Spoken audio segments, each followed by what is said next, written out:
En esta edición de Pistas Sonoras vamos a conversar con el doctor Luis Diego Fernández. Él es doctor en filosofía por la Universidad Nacional de San Martín, es docente de la Universidad Torcuato Di Tella de Buenos Aires, en Argentina, es investigador, es ensayista, es especializado en filosofía francesa contemporánea, estudioso de la obra de Michel Foucault y de Gilles Deleuze, y bueno, también es autor de varios libros como Foucault y el liberalismo, Libertinos Plebeyos, Unismo Libertario, entre otras publicaciones. Y bueno, con él vamos a conversar hoy sobre nuevas derechas en el mundo y en Latinoamérica. Así que le agradecemos mucho atendernos ahí desde Buenos Aires, Argentina, para conversar acá.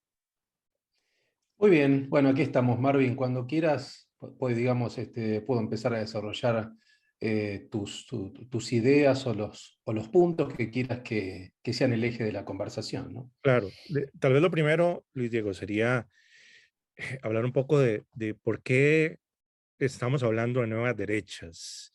¿Podemos hablar de algo Mm, nuevo en esa derecha o es solo un renacimiento de la ujú, derecha conservadora de toda la vida dentro quizás ujú. de un electorado más joven y más en línea, más conectado, digamos, no sé cómo lo ves.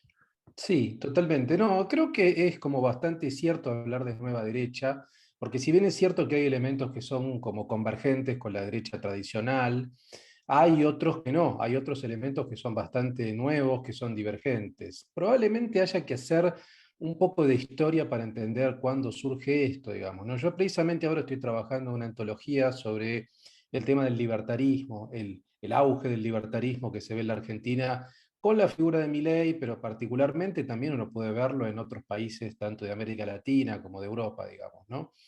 Y a mí Ujú, me parece que es importante retroceder hasta la década del 90. Es decir, allí hay un texto de Rothbard, digamos, donde él plantea, bueno, que es un, como teórico del libertarismo fundamental, ¿no? Algunos dicen que es el fundador de la tradición libertaria, que ujú, no es lo mismo que la liberal, digamos, ¿no? Porque la liberal es una tradición del siglo XVIII, claro. y en cambio, cuando uno habla sobre el libertarismo, tiene que hablar de un producto intelectual, por así decirlo, propiamente estadounidense, digamos. Nace en Estados Unidos en la Ujú, década del 60, digamos, ¿no? Pasa que nace más asociado con la izquierda, de hecho, Rothbard buscaba como cierta alianza táctica con la izquierda, y luego finalmente vira en la década del 90 y plantea lo que él va a llamar lo que es el right-wing populism, ¿no? Lo que es un populismo de derecha. Abiertamente escribe un artículo en el año 92 donde fija 8 puntos, que yo te diría que son los 8 puntos calcados que siguen prácticamente todas las nuevas derechas que estamos viendo hoy, ¿no? Que ujú, son, digamos, una crítica muy fuerte a lo que es el estado de bienestar, una crítica, por supuesto, a los impuestos, una crítica a lo que ellos llaman como ciertos privilegios de grupos minoritarios, sexuales, raciales, etcétera, una visión muy dura en clave, como digamos, de seguridad, ultra en clave punitiva. Eh, bueno, son 8 puntos, obviamente el tema de los valores familiares, cristianos también están en un primer lugar, y ujú, eso es un texto de 1992 que publicó Rothbard, y también hay otro autor que es importante, que es Rockwell, digamos, es un poco un asociado de él, y ellos son un poco los que crean este magma que uno podría llamar paleolibertarismo, así se definen ellos. Es como un libertarismo de las raíces, volver a ujú. una suerte de alianza entre una economía de mercado bien abierta y una posición social desde el punto de vista moral muy conservadora, en clave reaccionaria, digamos, ¿no? Ujú. Eso es lo que ellos planteaban en 1992. Y, O, pero o- quizás, pas- disculpa, sí. ¿eso no es un poco parecido a lo que ya venía ocurriendo en los 80 con Margaret Thatcher y Ronald Reagan? Digamos que era eso, como mucho liberalismo económico, conservadurismo social. Creo que en parte sí, pero en parte no, porque vos Ok, fíjate, porque el caso de ajá, Reagan y Thatcher son dos casos, me parece que son más bien neocons, esa es la definición, a veces se habla de neoconservadurismo en los 80, neoliberalismo, que es una palabra que ujú, también circula, que bueno, es una palabra que tiene diferentes acepciones, de hecho ese término nace en la década del 30 en un coloquio en, digamos, en París y está más vinculado con incluso una posición progresista, aunque parezca extraño, luego se ha ujú, apropiado más en clave por digamos, tanto por derecha. Pero fuera de la palabra esa, que es bastante compleja, yendo a la pregunta tuya. Sí, lo que yo te diría, a ver, este elemento conservador en lo social con una economía de mercado abierta es común. La diferencia, a ver, yo creo que hay una diferencia sustancial, es que Reagan y Thatcher, digamos, como que mantienen estados fuertes, en definitiva. O sea, si bien ellos son críticos del despliegue del Estado, la verdad es que el Estado técnicamente no hay grandes modificaciones, me parece, ¿no? En este caso, Rothbard es un anarcocapitalista, él siempre se definió así, entonces lo que busca es la abolición total y absoluta del Estado. Hay una gran diferencia con una posición clásica conservadora que plantea que el Estado tiene que tener ciertas funciones que son indelegables, seguridad, justicia, etc. En cambio, Rothbard tiene una posición que es anarcocapitalista y subraya sobre todo la importancia de instituciones intermedias como la iglesia, como la familia, digamos, ¿no? Por eso habla de los valores familiares, judio-cristianos, pero que tienen que ser como organizaciones civiles, sociales, no estatales, que son fundamentales para la construcción de la subjetividad del individuo, etcétera. O sea, es mucho más como organicista, yo te diría. Hay Ujú. ciertas diferencias que son sustanciales. Sí, también un poco en línea de lo anterior, te quería preguntar sobre la relación con el liberalismo, porque en Latinoamérica, por diversas razones, para mucha gente, bueno, liberal se ha vuelto casi un sinónimo de derecha, que es Ujú, todo lo contrario de lo que ujú, sucede en los Estados Unidos, donde es más ujú, como progresista, socialdemócrata. Entonces, tal ujú. vez sería bueno aclarar algunas confusiones al respecto, pues la tradición liberal, como usted nos decía, viene del siglo XVIII, es una tradición muy Sí. extensa y ha tenido vertientes tanto conservadoras como más progresistas en lo social, al menos. Totalmente, o sea, si uno va a la historia, uno piensa en el siglo XVIII, Adam Smith, digamos, en los clásicos liberales del siglo XVIII, que obviamente lo que es un liberal clásico planteaba una dinámica, una lógica, un Estado y un mercado, perdón, un Estado que tiene fuertes limitaciones, pero que tiene reglas, o sea, que marca reglas o que marca determinadas Mm, funciones. mm, Lo que pasa es que ellos lo pensaban en relación con comunidades pequeñas, porque pensemos siglo XVIII, luego viene el tema de la revolución industrial, o sea, no es lo mismo pensar un liberalismo en comarcas o en ciertos lugares limitados, en ciertas comunas inglesas, que la revolución industrial en Londres, en París. Aparecen otros problemas que tienen que ver con la higiene pública, la salud pública, y bueno, ahí se piensa cuál es el rol del Estado frente a esto. Eso impacta en el trabajo, eso impacta en un montón de condiciones, aparece la sindicalización. Quiero decir, hay que verlo históricamente. Ahora es cierto que lo que es el liberalismo clásico sí, nace en el sentido de un gobierno limitado y la noción de laissez-faire, o sea, de dejar hacer desde el punto de vista comercial, el eje está colocado en el comercio, en las transacciones, digamos, ¿no? ujú, Ahora, obviamente, como yo recién decía, en el siglo XIX van a aparecer ciertas tensiones. De hecho, el estado de bienestar, o lo que se entiende como estado de providencia en Francia, nace más bien en el siglo XIX, digamos, ¿no? Eso va a implicar, bueno, como un avance del Estado en ciertas cuestiones que antes no se ocupaba, como la higiene pública, por ejemplo, como algunas condiciones de salud pública. Y eso obliga a principios del siglo XX, yo te diría, a una suerte de reconversión o a una crisis del liberalismo clásico que tiene que ver, mm, bueno, tiene que redefinir sus posiciones, ¿no?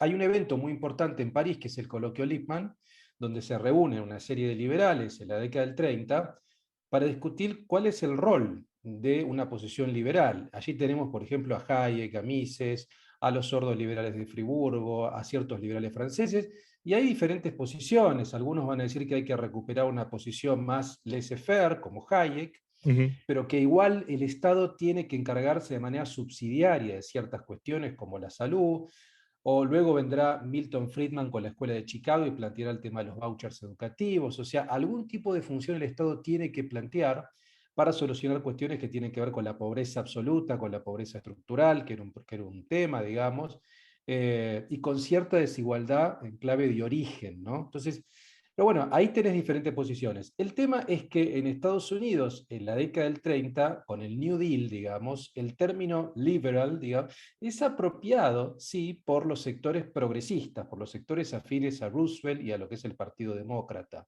Y a partir de allí quedó prendado que un liberal, digamos, es alguien progresista, alguien que cree en la economía de mercado como productor de riqueza, pero tiene una posición fuertemente redistributiva, y es un Estado también socialmente que busca la legitimación de minorías, digo, de minorías sexuales, de minorías raciales, digamos. Entonces quedó identificado una posición liberal progresista o socioliberal. Digamos, Rawls estaría identificado, por ejemplo, con esa tradición, mientras que los conservadores van a plantear un gobierno mucho más limitado, digamos, una economía de mercado mucho más abierta y posiciones, digamos, ¿cómo decirlo?, sin tanta como visión social en relación con lo racial, con lo sexual y demás, ¿no?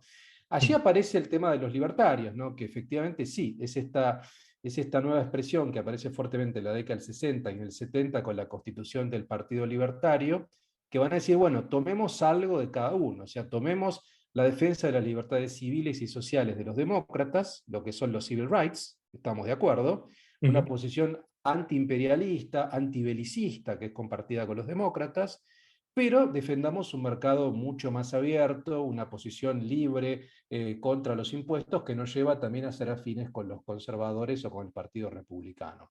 Los libertarios siempre fueron esa tercera posición, que es Ujú. minoritaria, porque nunca tuvo más de un 1% en las elecciones, digamos, ¿no?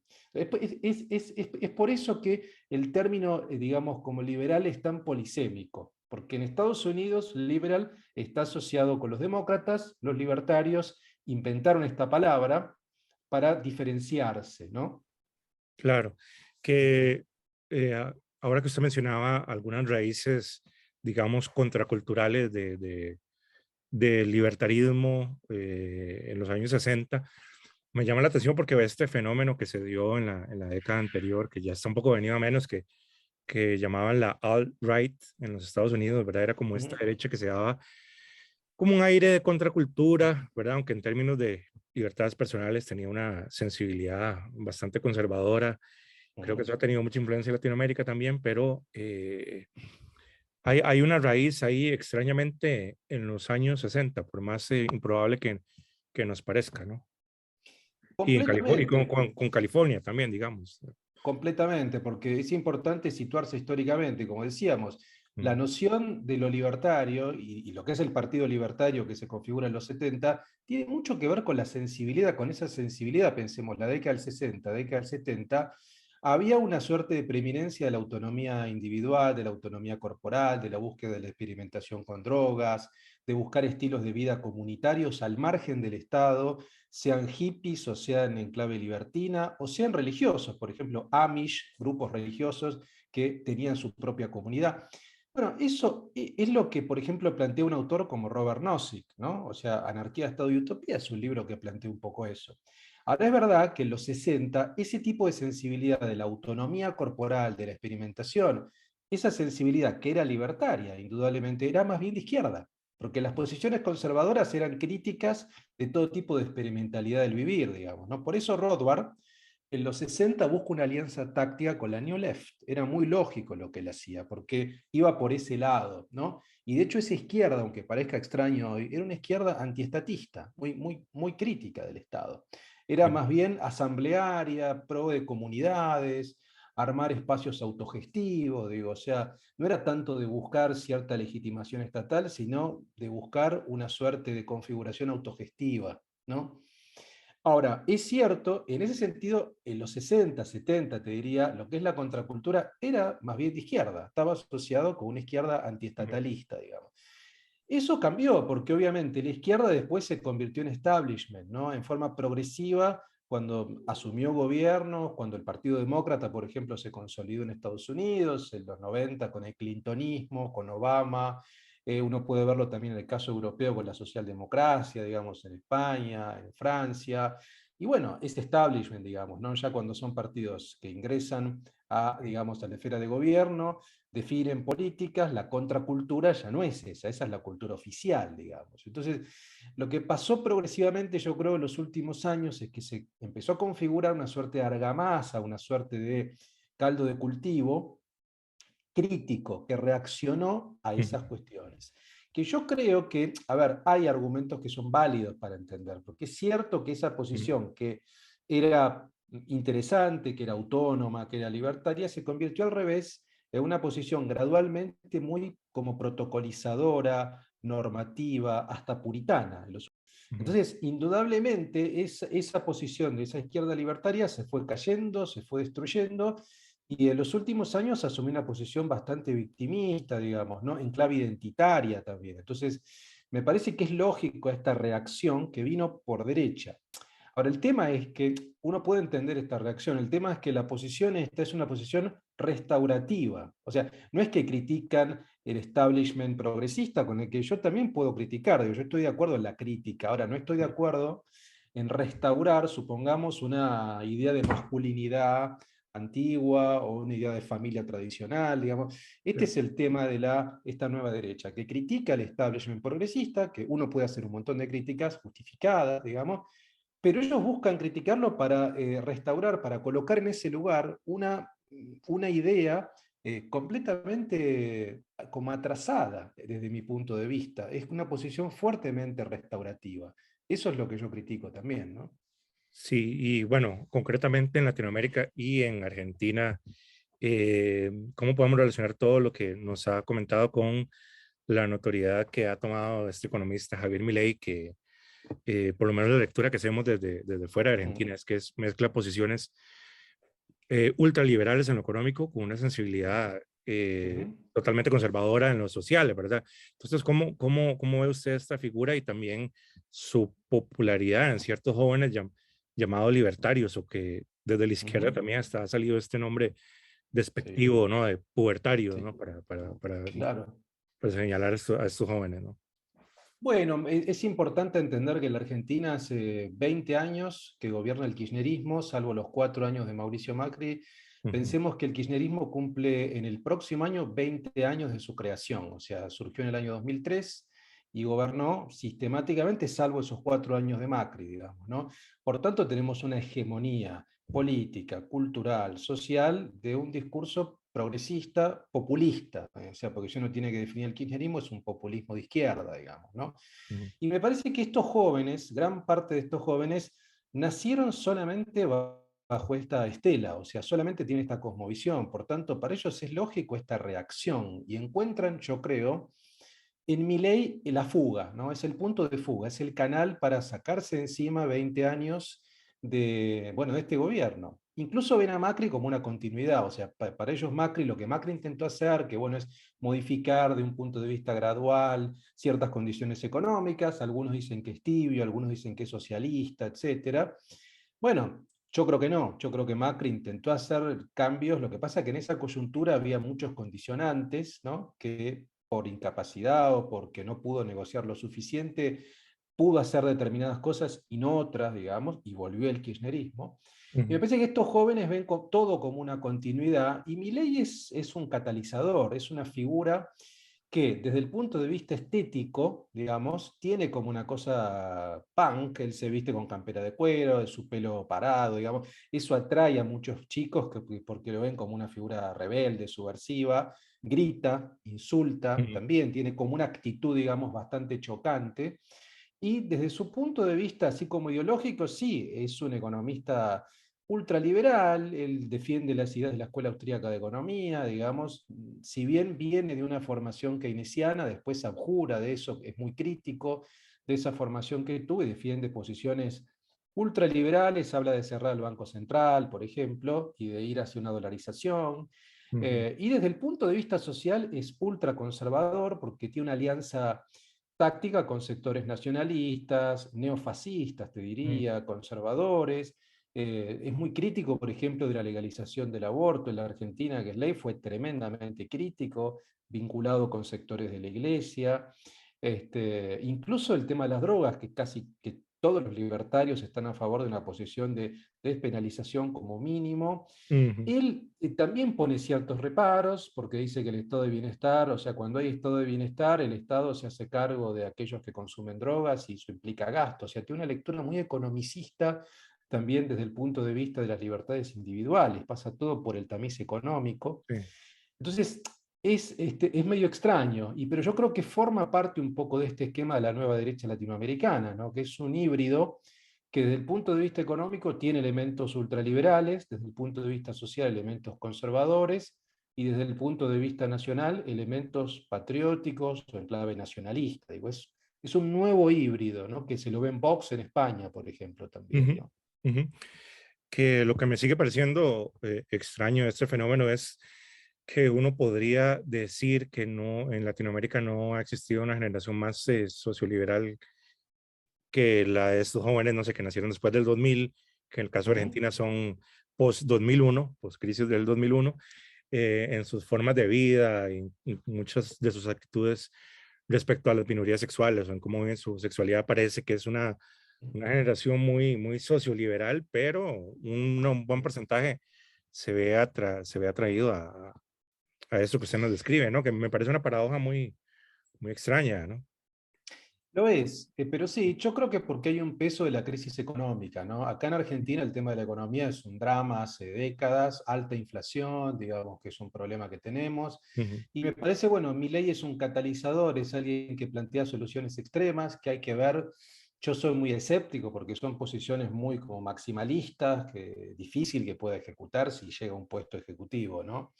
Pero ujú, bueno, es quien las defiende, quien las enarbola.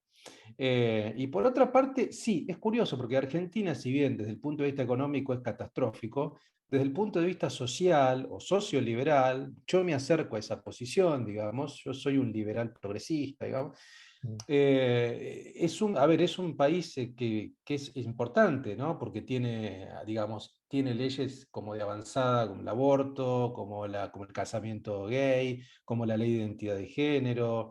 Es decir, es un país interesante desde ese punto de vista. Pasa que, bueno, muchos de los jóvenes ven eso como algo ya dado, o sea, no hay ninguna batalla en ello, ya es un derecho adquirido, no ven nada épico, nada importante, al revés, ven privilegios, o sea, ven que ciertas minorías tienen privilegios, tienen puestos en el Estado por su condición sexual o por su particularidad. Entonces, al revés, son críticos de esa posición. ujú.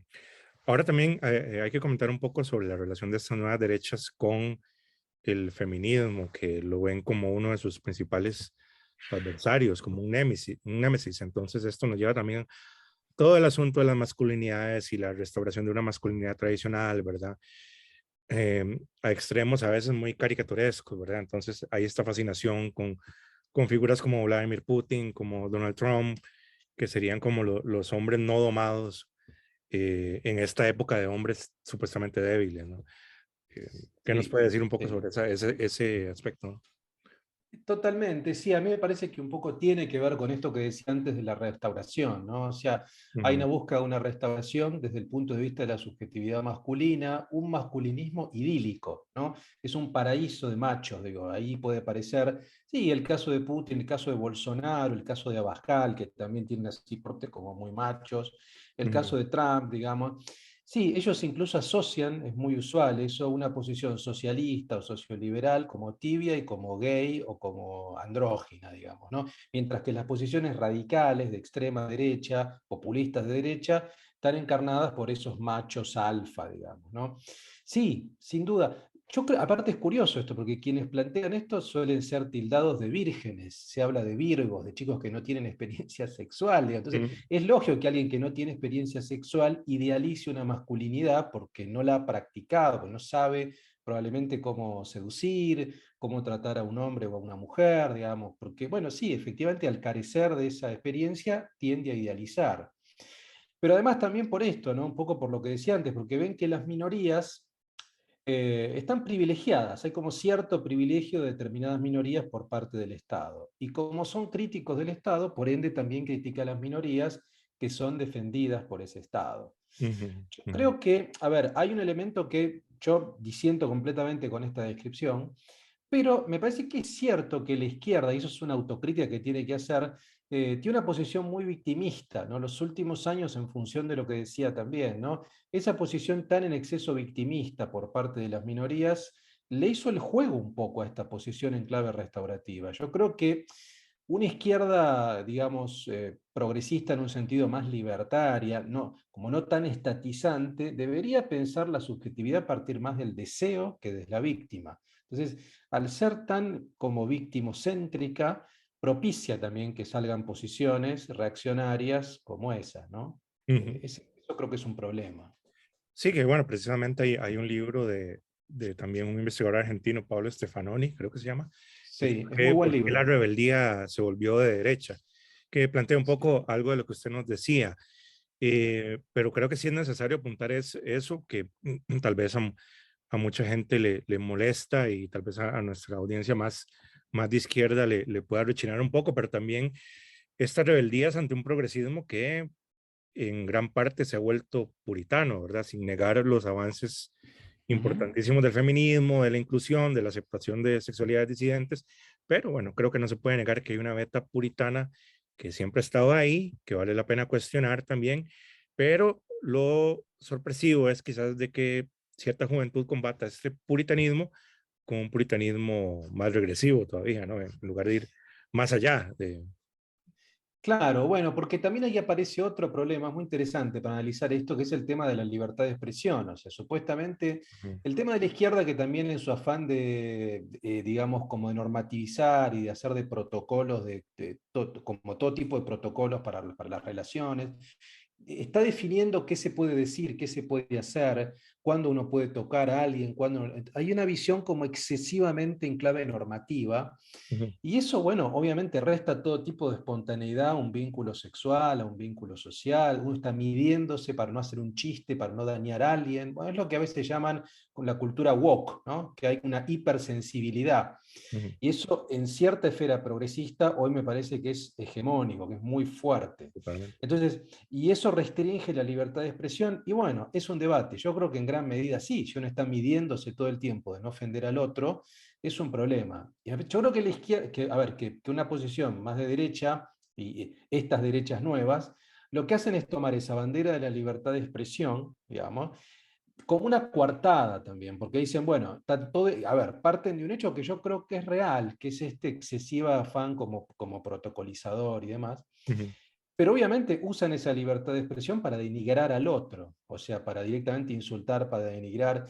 Bueno, y sí, ese es el problema, ¿no? Son como posiciones extremas. Por un lado tenemos una hiperposición en clave normativa, puritana, digamos, que restringe el deseo, que se construye desde la victimización, y por otro lado tenemos una posición que defiende la libertad de expresión radical, pero a veces, a ver, como una mera coartada para insultar y para despreciar a las minorías. Este es el punto. O sea, no hay nada de un poco más equilibrado en el medio, ujú, ¿no? ujú.